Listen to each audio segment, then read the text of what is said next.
Welcome to top news segment. आज हम 3-4 खबरें हैं जिन पे बात करेंगे। सबसे पहले हम बात करेंगे आगा सलमान और माइक हेसन की, जो कल वाले मैच में, नबीबिया वाले मैच में उनकी कोई क्लिप शो हुआ था जिसमें ऐसे प्रेटेंट हुआ हमें कि जैसे आगा और माइक हेसन की बहस हो रही। क्योंकि हम पाकिस्तानी जो है ना, हम लोग ना अजम्पशंस बहुत करते हैं।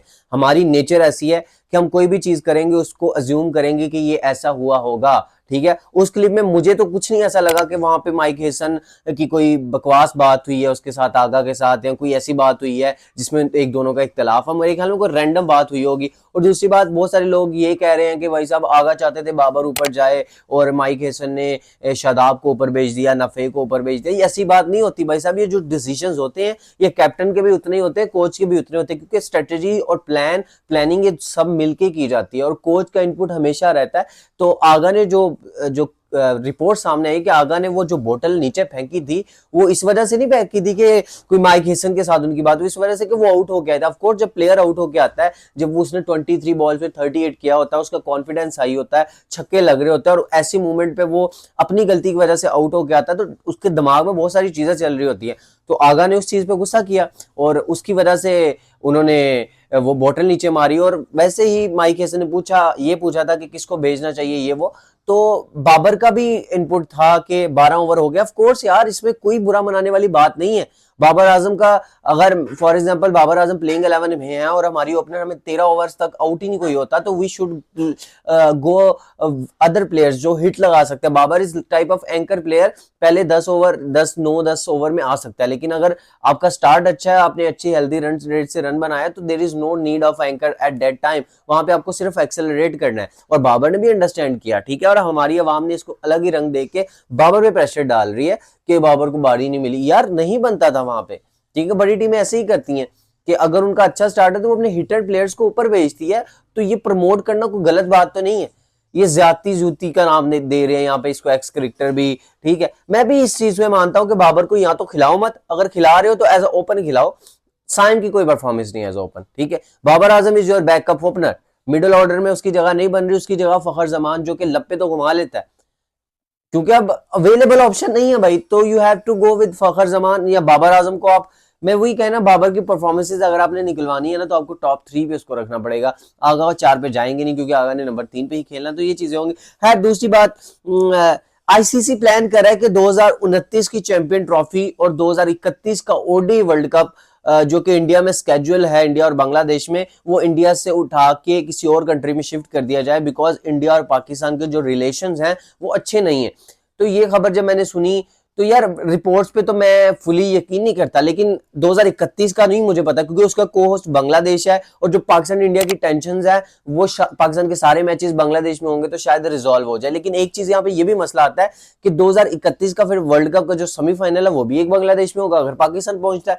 और अगर फाइनल होता है तो भी वो बांग्लादेश में होगा, क्योंकि फॉर एग्जाम्पल इस बार अगर श्रीलंका में पाकिस्तान सेमीफाइनल में पहुंच जाए, तो सेमीफाइनल जो कि दूसरा सेमीफाइनल कोलकाता में स्केड्यूल है, वो होगा कोलंबो में। अगर फाइनल में पहुंचता है तो इंडिया को ट्रेवल करके कोलंबो आना पड़ेगा, अहमदाबाद में फाइनल नहीं होगा। और ये फाइनल से पहले फाइनल की हार होगी इंडिया के लिए, अगर ऐसा हो जाता है। तो आईसीसी बिल्कुल ऐसा चाहता है। 2029 की जो चैंपियन ट्रॉफी पूरी तरह स्केड्यूल है इंडिया में, वो मेरा नहीं ख्याल इंडिया में होगी। अगर होगी भी तो वो हाइब्रिड होगी, क्योंकि जिस तरह की सिचुएशन दोनों कंट्रीज ही है, और पास्ट फ्यू मंथ्स में या ईयर्स में जितनी संगीन सूरत हाल बन गई है, कोई भी कंट्री दूसरी कंट्री में खेलना पसंद नहीं करेगा। और स्पेशली जब कोई को होस्ट नहीं है इन चैंपियन ट्रॉफी। तो चैंपियन ट्रॉफी 2029 मेरा ख्याल है ये दुबई में होगी, ये इंडिया में नहीं होगी। और अगर इंडिया में होगी तो इसका जो है ना हाइब्रिड में होगी।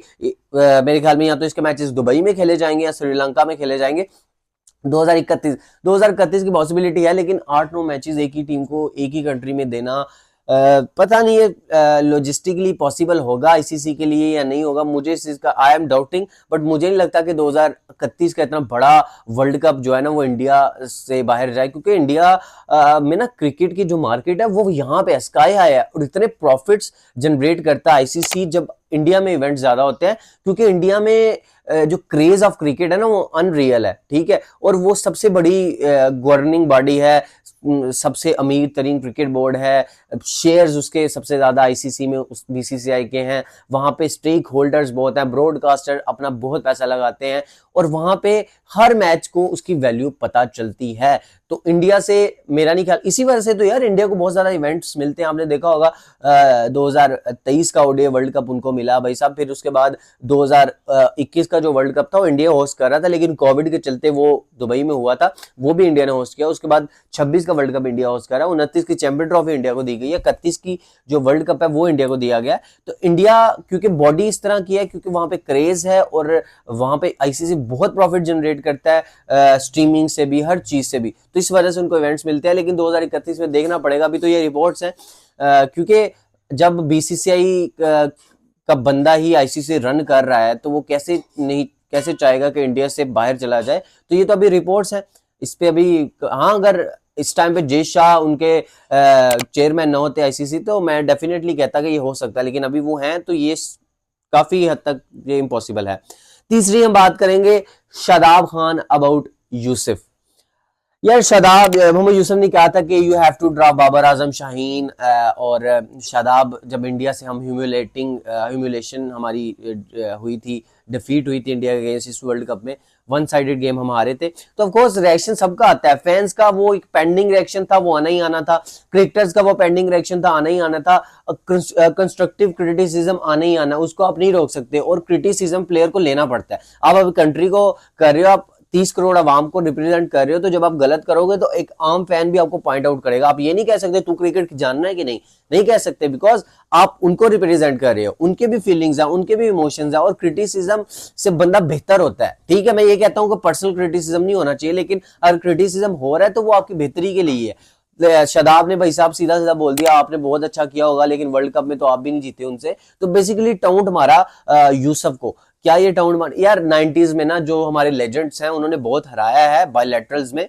लेकिन वर्ल्ड कप में वाकई वो भी नहीं हरा पाए। लेकिन ये जो टीम है पाकिस्तान की अभी वाली, ये जितना अंडर प्रेशर होके खेलती है, 90s के बॉयज नहीं खेलते थे। हमारे 90 के लेजेंड्स जो है ना, वो इंडिया को उठने नहीं देते थे। तो ग्रेट इमरान खान मजाक मजाक में इंडिया को हरा देते थे। ठीक है, इंडिया में मेरे ख्याल में वो अभी एक टेस्ट सीरीज हारे नहीं हुए, ना कोई टेस्ट मैचेस हारे हुए। तो जो ओरा है पाकिस्तान क्रिकेट का पास में, वो जो एक इरा रह चुका है और ओरा भी रह चुका है, वो अभी इंडिया के पास है। तो आपको एडमिट करना पड़ेगा, आप गंदी क्रिकेट खेलते हो, आपके इधर मेंटल ब्लॉक है, आपकी साइकोलॉजिकल मसले हैं when you play against India. ठीक है, विक्रांत गुप्ता जो इंडिया के एक जर्नलिस्ट है, उसकी एक बात मुझे, पहले तो मैं उसके एग्री नहीं करता, लेकिन एग्री कर गया मैं उस दिन। कहता है कि यार पाकिस्तान को इंडिया वाले मैच से जज ना करो, वो साइड अच्छी है, लेकिन इंडिया वाले मैच में यहाँ पे उनपे बहुत ज्यादा प्रेशर होता है बोर्ड का, प्लेयर्स का, और हवा बना देते हैं जहां पे प्लेयर का पोटेंशियल बाहर नहीं आता अगेंस्ट इंडिया। मेंटल ब्लॉक रहता है, पता नहीं क्या प्रेशर ले जाते हैं, अपने पोटेंशियल पे खेलती नहीं है ये टीम जब इंडिया के अगेंस्ट खेलती है। तो मैं भी एग्री करता हूँ, किसी और टीम के अगेंस्ट ये और तरह खेलते हैं, इंडिया के अगेंस्ट पता नहीं क्या हवा, क्योंकि एक्सपेक्टेशंस का बर्डन इंडिया इतना नहीं अपने सर पे सवार करता जितना पाकिस्तान करता है, क्योंकि पाकिस्तान को ये भाई साहब वीडियोस बना बना के हर कोई ये जीतना ही है, जीतना ही है, ये है वो है। मैं मानता हूँ अच्छी साइड आइडिया, तो बहुत ज्यादा मेंटल प्रेशर जो है ना वो हो जाता है। लेकिन शादाब ने गलत बोला, क्योंकि 90s के जो हमारे लेजेंड्स हैं उनकी भी दौलत ही हमारी क्रिकेट आगे की लेगेसी फॉरवर्ड हुई। ठीक है, उन्होंने आईसीसी इवेंट 1992 के बाद नहीं जीता, 2009 में हमारे एक अलग एरा वाले लोगों ने जीता, लेकिन उन्होंने जो कुछ दिया, the great Wasim Akram, Waqar Younis, Shoaib Akhtar, Saqlain Mushtaq, Mohammad Yousuf, these are the legend players, we have to respect them.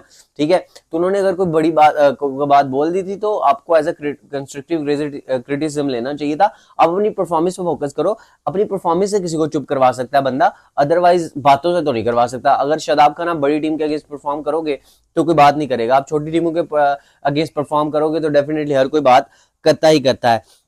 ठीक है, उसके बाद मोहम्मद यूसुफ ने ना एक बयान दिया कि मैंने रिजाइन किया बिकॉज ऑफ बाबर आजम। मतलब कितनी अजीब बात है। कहते हैं कि मैंने बाबर को जब सुजेस्ट किया ना कि आप फर्स्ट क्लास खेलो और रेस्ट करो, ठीक है, बाबर ने मेरी बात नहीं मानी और हर कोई मेरे अगेंस्ट हो गया कि तू की कह देता ही, बाबर नहीं कर खेल सकता फर्स्ट क्लास क्रिकेट। तो यही कमी है, अभी साहबजादा रन कर रहा है ना, तो वही एक प्रोसेस से गुजर के आया। जितना मर्जी आप कोच लोगे, हमारी डोमेस्टिक में 100 मसले हैं, लेकिन जब आप कंसेक्यूटिवली डोमेस्टिक खेलते हो आपको पता चलता है इनिंग कैसे बिल्ड करनी है, आपकी टेक्निक बेहतर होती है। तो बाबर आजम को, स्पेशली मैं बाबर आजम को कहूंगा कि अगर 2027 में आपने कोई मार्क शो करना है ना ओडीआई वर्ल्ड कप में, अपना एक छाप छोड़नी है, तो you have to back to the first class. Test cricket में भी, ओडीआई क्रिकेट में अपना जो नाम खोया आपने वो वापस लें। ठीक है, टी20 आप आगे ना खेलें, आप कंटिन्यू करें, पीएसएल खेलें। ठीक है, आपकी गेम नहीं है अभी टी20 वाली। जो यंगस्टर है T20 में बिल्कुल एक डिफरेंट डायरेक्शन पाकिस्तान को फॉलो करनी चाहिए इस वर्ल्ड कप के बाद, ठीक है। तो ये किसी प्लेयर को सिलेक्ट करने का फर्स्ट क्लास खेलो वो ना माने तो ये गलत चीज है। तो मोहम्मद यूसुफ ने कहा कि रिजाइन मैंने बाबर की वजह से किया, बहुत सारी बातें हैं। वो तो अभी तक हमें ये नहीं भूलता कि 2023 में जब एशिया कप में पाकिस्तान कितने फड्डे हुए थे, उसके बाद हमारी टीम कभी यूनाइट ही नहीं हो सकी, ठीक है। इतनी यूनिटी टूटी है ना तब से अब तक, भाई साहब इनके यूनिटी के ईगो के इतने मसले हैं। पहले जब आपकी टीम ऐसे होकर खेलेगी नहीं तो रिजल्ट्स कैसे आएंगे। तो खैर कैप्टनसी खेल रहा था, कभी कोई किसी को दे रहा था, कभी कोई किसी को दे रहा था। 24 तक तो यही मजाक चला है, तो आप कैसे सोच सकते हैं कि आप इवेंट जीतेंगे। 25 के बाद थोड़ी सी चीजें, जब से आगा कैप्टन बने थोड़ी सी चीजें बेहतर हुई हैं, लेकिन पहले बहुत वर्स्ट थी। तो ये हमारा न्यूज सेगमेंट था। रोजा भी है, सबको रमजान मुबारक। आज पहला रोजा है।